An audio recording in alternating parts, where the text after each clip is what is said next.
Hey guys, I just wanted to make a very quick video of a book review because I am losing light. I just got home from work and it is 6:18, so gotta hurry. You know, like, goes faster and faster these days. Okay, anyway, it is For Sisters Red by Jackson Pearce, and 5 out of 5. Awesome! You guys were totally right who told me that this book was good. The only regret that I have is that I waited so long to read it. I think the reason I was hesitant to read it is because I loved As You Wish so much that I didn't want this next book to kind of tarnish my memories of it. I don't know, it's kind of weird, but I didn't want to be disappointed. I think that was my thing. I just didn't want to be disappointed in the writing or whatnot, but I definitely was not disappointed. This book is about two sisters, Scarlett and Rosie. Scarlett is, I think, 2 years older than Rosie is, and Scarlett is more of the independent. She's very, very much like Katniss and Katza from Graceling and Hunger Games to me. She's very independent, no need for love, closes everybody off, and Rosie is very loving, very open, very in need of, you know, relationships and connecting, and she's a good fighter, but she's just not as good as Scarlett is, and Scarlett doesn't want to leave her alone, and she kind of feels like the protector of her.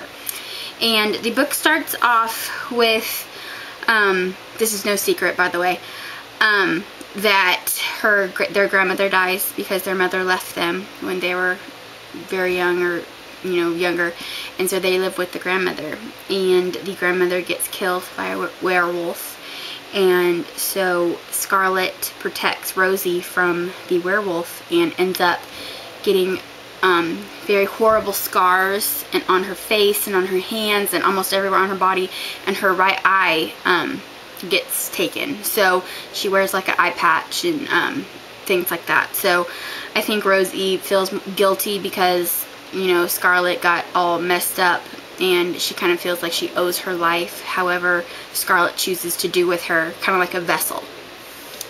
So, excuse me. Oh my god. Okay.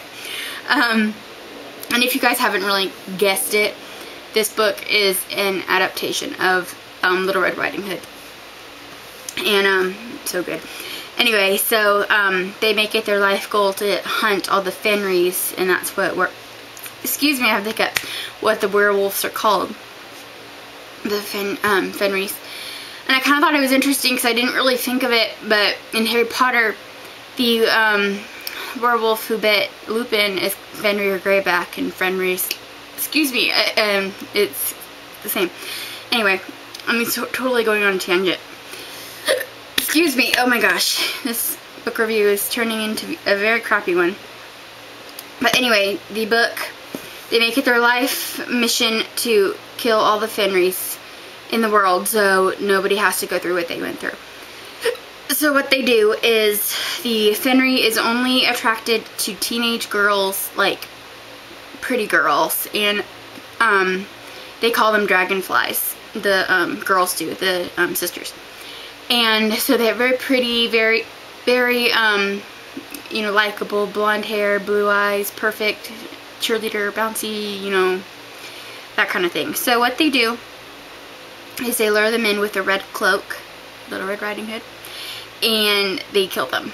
And it's so good, and, oh my god, excuse me, there's a boy, of course, named Silas, and he is the woodsman's son. The woodsman's son. Oh my god, this is so embarrassing. I'm sorry, guys. And yeah, and they go do things, and I don't want to spoil it, but it's so good. You have to read it if you haven't read it yet. And I love how this is the werewolf right here, and then there's the two sisters upside down. Very interesting. So yeah, totally read this if you haven't had a chance to. It's so good. The chapters are in Scarlett and Rosie's point of view. They alternate back and forth, and So good. So I highly recommend it. It's obviously good if I read it in like half of a day. So good. Loved it. Way to go, Jackson Pearce. I can't wait for Sweetly coming out. And there's another one coming out too, like Trusted or something. I can't remember. Or Purity, I think, something like that. Can't wait. So I'm super excited. I tried to read Generation Dead. I picked it up. I went about 200 pages and I just couldn't do it. So by Daniel Waters. I tried and I just couldn't get into it. So I don't know what I'm going to read next. Excuse me. We'll see. So yeah, thanks so much for watching, you guys, and I hope you're having a great Monday, and I'll talk to you soon. Bye.